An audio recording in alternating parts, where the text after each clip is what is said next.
नमस्कार साथियों। मैं एन के कुशवाहा पूर्व सैनिक आपके अपने यूट्यूब चैनल सैनिक हेल्पलाइन में आप सभी का स्वागत करता हूं। आज मैं आपको यूपी निदेशालय की जो एक वेबसाइट चलती है जहां से स्कॉलरशिप मिलता है और मैरिज ग्रांट भी मिलता है। मैरिज ग्रांट यहाँ पे भी 1 लाख रुपए है, तो उसके लिए भी आप अप्लाई कर सकते हैं और एजुकेशन के लिए भी अप्लाई कर सकते हैं। एजुकेशन यहाँ पे आपको 9th क्लास से दिया जाता है। 9th, 10th, 11th, 12 और बहुत से डिग्री, डिप्लोमा, प्रोफेशनल कोर्स, इन बहुत से कोर्स हैं जिन पे सभी पे दिया जाता है। तो ये जितने भी कोर्स और डिग्री, डिप्लोमा है, वो मैं आपको डेस्कटॉप के माध्यम से एक बार दिखा दूंगा जब फॉर्म भरूंगा। तो मैं उन लोगों से विशेष रिक्वेस्ट करूंगा कि जो साहब लोगों का पीएमएस स्कॉलरशिप में नाम नहीं आया लिस्ट में, वो लोग अपना यहाँ पे भर सकते हैं। सारी कंडीशन मैं आपको वहां दिखा दूंगा, सब कुछ बता दूंगा। आप जो है आसानी से फॉर्म भर सकते हैं। अगर किसी प्रकार की दिक्कत आती है, डिस्क्रिप्शन में मेरा मोबाइल नंबर रहता है, तो वहां से आप जो है मैं व्हाट्सएप के माध्यम से कांटेक्ट कर सकते हैं, या आप डॉक्यूमेंट शेयर करके हमारी टीम से भी आप अपना फॉर्म जो है फिलअप करवा सकते हैं। इसमें फॉर्म भरने के लिए आपको ज़्यादा डॉक्यूमेंट की जरूरत नहीं पड़ेगी।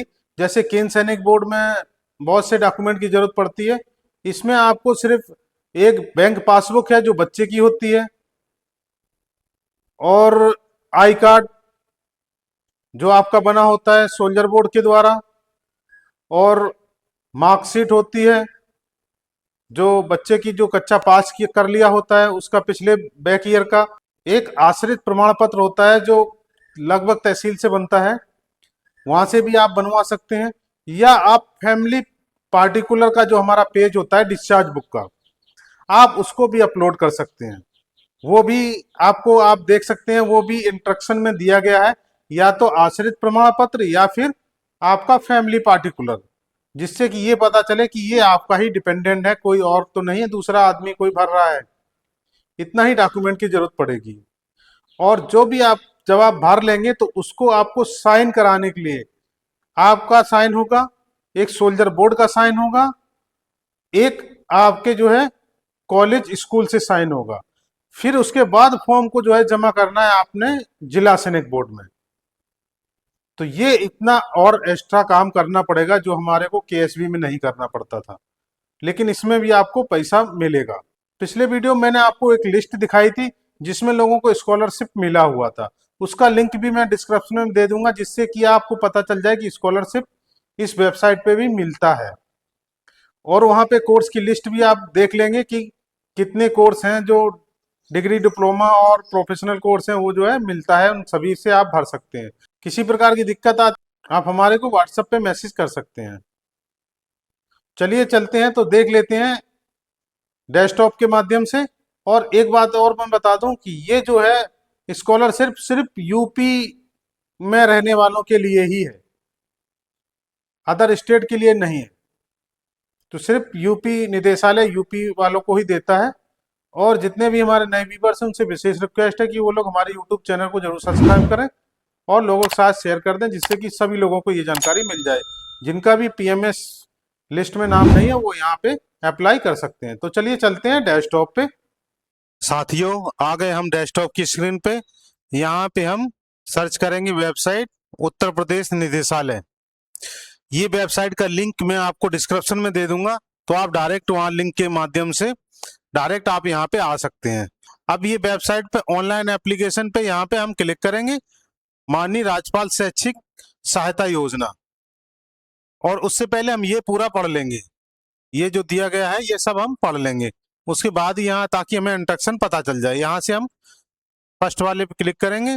अब यहाँ पे ये भी पूरा हम पढ़ लेंगे, क्या क्या हमको लेना है, क्या क्या करना है।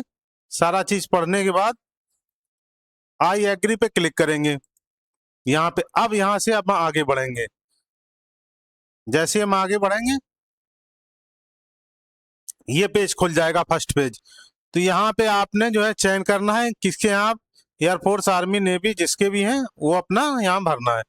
उसके बाद यहाँ जेसीओ, ओआर जो भी है, वैसे ओआर को मिलता है अगर जेसीओ साहब की वीर नारी है, विडो है, तो आप यहाँ पे जेसीओ को भी मिलेगा, क्योंकि यहाँ पे आपने इंस्ट्रक्शन में आप पहले पढ़ लेंगे तो वहां से पता चल जाएगा आपको। वैसे ओआर रैंक को एनसीओ तक ही मिलता है। यहाँ पे अपना आर्मी नंबर लिखेंगे, यहाँ पे अपना रैंक लिखेंगे, और यहाँ पे आप जो है अपने हिसाब से सेलेक्ट कर लेंगे। फिर यहाँ पे आप जीवित हैं नहीं जीवित हैं, जैसे यहाँ पे हम जेसीयू करेंगे तो यहाँ नहीं करना पड़ेगा, यहाँ पे हम यस करेंगे। यहाँ अपना जो है चुनेंगे हम कहाँ से हैं, कौन सा हमारा सोल्जर बोर्ड है, तो ऐसे करके यहाँ पे हम जो भी है आपका सोल्जर बोर्ड वहाँ लिख लेंगे। यहाँ पे आपका मोबाइल नंबर डालने के बाद ओटीपी पे क्लिक करेंगे तो ओटीपी आ जाएगा, ओटीपी डाल के फिर आगे बढ़ेंगे। तब तक हम इतना कर लेते हैं और फिर आगे दिखाते हैं आपको। हमने ओटीपी डाल के पूरा भर के ओटीपी डाल के आप करेंगे सबमिट। जैसे ही सबमिट करेंगे ये देखिए एक नया विंडो खुल गया है। तो यहाँ पे आपका जो है यहाँ विद्यार्थी का नाम आ जाएगा, यहाँ जो डाटा हमने पहले भरा था वो आपका भरा हुआ आ जाएगा, यहाँ पे आपका विद्यार्थी का नाम आ जाएगा, यहाँ डेट ऑफ बर्थ आ जाएगी यहाँ। और यहाँ ध्यान रखिए कोर्स कक्षा जो भी आपने चयन करना है वो जिसमें पढ़ रहा है वो चयन करना है। हम आपको दिखा देते हैं। अब इतना बड़ा लिस्ट है, यहाँ पे आपको सभी में मिलता है, आप यहाँ देख सकते हैं। ये जो है इतने कोर्स हैं, डिग्री हैं, डिप्लोमा है, प्रोफेशनल कोर्स हैं, इसमें सब में मिलता है पेमेंट आपको। क्लास भी है 9th क्लास से लेके 12th क्लास, उसके बाद पूरे जो है बहुत बड़ी लंबी लिस्ट है। ये आप अपने हिसाब से सेलेक्ट कीजिएगा, जिसका जो भी कोर्स है, क्लास है या प्रोफेशनल कोर्स है, जो भी आपका टेक्निकल से कोर्स है, तो यहाँ पे आप अपना सेलेक्ट कर सकते हैं। तो चलिए हम यहाँ पे जो है क्लास ही चेक करके दिखा देते हैं। कोई भी हम एक जो आपको दिखाने के लिए कह रहे हैं, BA-LLB कर लेते हैं यहाँ सेलेक्ट। अब BA-LLB सेलेक्ट कर दिया, यहाँ पे आपने कौन से ईयर में हो आप, और यहाँ पे पढ़ लेना फॉर्म भरते समय जिसमें पढ़ रहे हैं आप वो सेलेक्ट करना है। आपने फर्स्ट ईयर में है, सेकंड ईयर में है, थर्ड ईयर में, जो भी ईयर है आपका वो सेलेक्ट करना है। अभी आप फर्स्ट ईयर में तो फर्स्ट ईयर सेलेक्ट करेंगे। पिछली कक्षा कब पास की, मतलब जैसे आपने अभी 2026 चल रहा है तो पिछली कक्षा 2026 में ही पास किया होगा, तभी अभी फर्स्ट ईयर में एडमिशन लिया है, तो वहां पे आपने सिर्फ ईयर लिखना है 2026। अब जिसने जब भी पास किया है वो अपने हिसाब से लिखेंगे। यहाँ पे अभी आपने लिखा है कि कॉलेज से कहीं से भी आपने छात्रवृत्ति प्राप्त तो नहीं हो रही है तो हाँ करना, नहीं तो नहीं करना है। क्या पहले कभी इस कार्यालय से छात्रवृत्ति ली है, अगर आपने पहले इस वेबसाइट से कभी भी लिया है तो हाँ करना, नहीं तो आप ना कर सकते हैं। पिछली कक्षा में कितने % आपको प्राप्त हुए, तो जो इंटर में आपको इंटर बाद कर रहे हैं या BA या उसके बाद कोई भी कोर्स कर रहा है, तो वो अपना जो बैक ईयर है जो आपने पास किया है तो उसका आपको लिखना है। जैसे मान लीजिए मैं यहाँ 60% ही डाल देता हूँ। फॉर्म भरते समय संस्था का नाम, किस संस्था में आप पढ़ रहे हैं तो उस संस्था का आपने यहाँ पे नाम लिखना है। उसके बाद आपने किस कॉलेज से आप पढ़ रहे हैं, किस कॉलेज में आपका रजिस्ट्रेशन है, वहाँ का कॉलेज का नाम लिखना है। ये मैं सिर्फ ऐसा ऐसे आपको दिखाने के लिए कर रहा हूँ, बाकी आप अपना सही भरिए। संस्था का पंजीकरण कोड, एक कोड होता है तो उसका कोड डालिए। ये एड्रेस आपका जहाँ का भी है वो भी आप एड्रेस अपना भर सकते हैं। यहाँ पे वही एड्रेस आपने लिखना है जो संस्था का एड्रेस है, ठीक है। उसके बाद आप किस संस्था में कहाँ पे हैं, उत्तर प्रदेश की हैं तो उत्तर प्रदेश में भरिए। यहाँ पे आपका डिस्ट्रिक्ट सेलेक्ट करिए, जो भी आपका डिस्ट्रिक्ट है। अगर यहाँ पे कोई अभिभावक है विद्यार्थी का तो वो भरिए, अगर एक्स सर्विसमैन खुद है तो यहाँ पे कुछ भी भरने की जरूरत नहीं है। यहाँ पे बैंक का नाम, और ये ध्यान से पढ़ लीजिए भैया, विद्यार्थी का बैंक विवरण जिसमें खाता उसका खुला हो, तो आप यहाँ पे जिस बैंक में भी आपका खाता है बच्चे का, ये पैसा जो है बच्चे के अकाउंट में जाएगा। कोई भी आप खाता सेलेक्ट कर सकते हैं जो बैंक आपकी है। यहाँ मैं SBI सेलेक्ट कर लेता हूँ क्योंकि ज्यादातर जो है खाता SBI का ही होता है, या चलिए कोई भी एक सेलेक्ट कर लेता हूँ। उसके बाद खाता संख्या जो भी है हम ऐसे ही नॉर्मल डाल रहे हैं, ऐसे ही डाल देते हैं। 789, या फिर खाता संख्या 1 2 3 4 5 6 7 8 9 ऐसे ही डाल दे रहे हैं। यहाँ एफएससी कोड डाल देते हैं, SBIN सभी का होता है। उसके बाद 0000 करके आप 7 बार होता है, तो आप कुछ भी यहाँ लिख सकते हैं। फिर वही लिखना है SBIN 1 2 3 4 5 6, फिर 1 कर दिया हमने, ऐसे ही डाल दिया है। अभी सही हो गया। यहाँ आपने अपना एड्रेस लिखना है, जो भी आपका एड्रेस है, एड्रेस भी हम ऐसे ही डाल देते हैं। ये आपका कोई गांव है तो गांव का नाम लिख सकते हैं। यहाँ पोस्ट भी सेम ऐसे ही डाल देते हैं। ये राज्य का चयन आपने करना है, कौन सा राज्य है आपका। यहाँ पे आपका जैसे आप राज्य सेलेक्ट करेंगे वहाँ डिस्ट्रिक्ट आपका आ जाएगा, आप अपना डिस्ट्रिक्ट सेलेक्ट कीजिए। यहाँ पिन कोड, जो पिन कोड है आपका वही लिखना है, गलत एड्रेस और ये सब नहीं देना हमारी तरह, नहीं तो आप जो है आपका फिर आएगा नहीं क्लेम।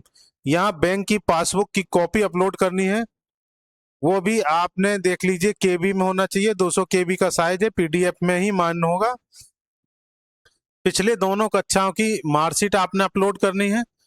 जिला सैनिक बोर्ड से जो आई कार्ड इश्यू हुआ है वो अपलोड करना है।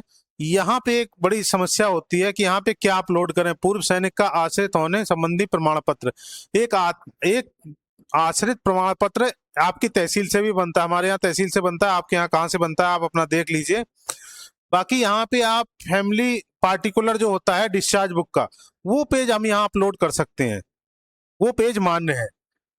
उसके बाद जैसे हम ये सब चीज अपलोड करेंगे, यहाँ पे कंडीशन को एक्सेप्ट करेंगे और सबमिट कर देंगे। चलिए हम पहले अपलोड करके फिर उसके बाद दिखाते हैं आपको आगे की कार्रवाई क्या है। अभी देखिए मैंने यहाँ अपलोड कर दिए, यहाँ पासबुक, यहाँ मार्कशीट अपलोड कर दी, यहाँ आई कार्ड अपलोड कर दिया और यहाँ पे फैमिली डिटेल अपलोड कर दी है। उसके बाद यहाँ कंडीशन को एक्सेप्ट करेंगे। अब यहाँ करेंगे सबमिट। जैसे हम सबमिट बटन करेंगे तो ये जो है आप पढ़ लीजिए कि आपने भली भांति सही लिखा है, सब कुछ ठीक है, तो सबमिट करना चाहते हो ओके करिए। अब आपका नया एक पेज प्रिंट आउट के लिए आ जाएगा। जैसे ही हमने वहां पे सबमिट किया तो ये पेज आगे खुल गया है। आवेदन आपका सफलतापूर्वक जमा हो गया है, आपकी संख्या ये है, ऐसी संख्या आ जाएगी आपकी। और यहाँ पे प्रिंट करने के लिए आप यहाँ पे क्लिक कर सकते हैं। जैसे हम यहाँ पे क्लिक करेंगे तो एक प्रिंट का कॉपी निकल आएगा, पूरा फॉर्म निकल आएगा जो आपने भरा है। पूरा फॉर्म आपका भर चुका है और फॉर्म पूरा आ गया है, कंप्लीट हो गया। अब यहाँ से प्रिंट पे ऑप्शन पे क्लिक करके आप प्रिंट कर सकते हैं और पूरा ये फॉर्म आप पढ़ सकते हैं। और ये देखिए एक जरूरी बात है, यहाँ पे देखिए, यहाँ पे आपका जो है साइन करना है, यहाँ डेट डालनी है, ठीक है। और दूसरा क्या है, यहाँ पे आपने शिक्षा संस्थान से जो है साइन कराना है, आपके स्कूल कॉलेज से साइन कराना है। उसके बाद सबसे नीचे यहाँ सोल्जर बोर्ड का साइन कराना है और फिर ये कागज जो है आपने सोल्जर बोर्ड में जमा कर देना। 1 हफ्ते के अंदर आपको जमा करना होगा, नहीं तो ये जो है फॉर्म रिजेक्ट हो जाता है, ज्यादा जल्दी रिजेक्ट कर देते हैं। तो आप लेकिन इन चीजों का ध्यान रखिए। तो अगर किसी भी प्रकार की कोई भी समस्या आती है तो आप हमारे व्हाट्सएप नंबर नीचे डिस्क्रिप्शन में रहता है, तो वहां से आप हमें संपर्क कर सकते हैं। और आपको अगर फॉर्म भरना नहीं आता तो हमारी टीम से मदद आप ले सकते हैं, हमारी टीम आपका फॉर्म भर देगी। अगर आपको जानकारी अच्छी लगी है तो 1 लाइक जरूर करिए। जो भी पीएमएस में नहीं भर पाए तो वो यहाँ पे अपने यूपी गवर्नमेंट वाले भर सकते हैं। आज के लिए इतना ही, फिर मिलेगी नई जानकारी के साथ। नमस्कार।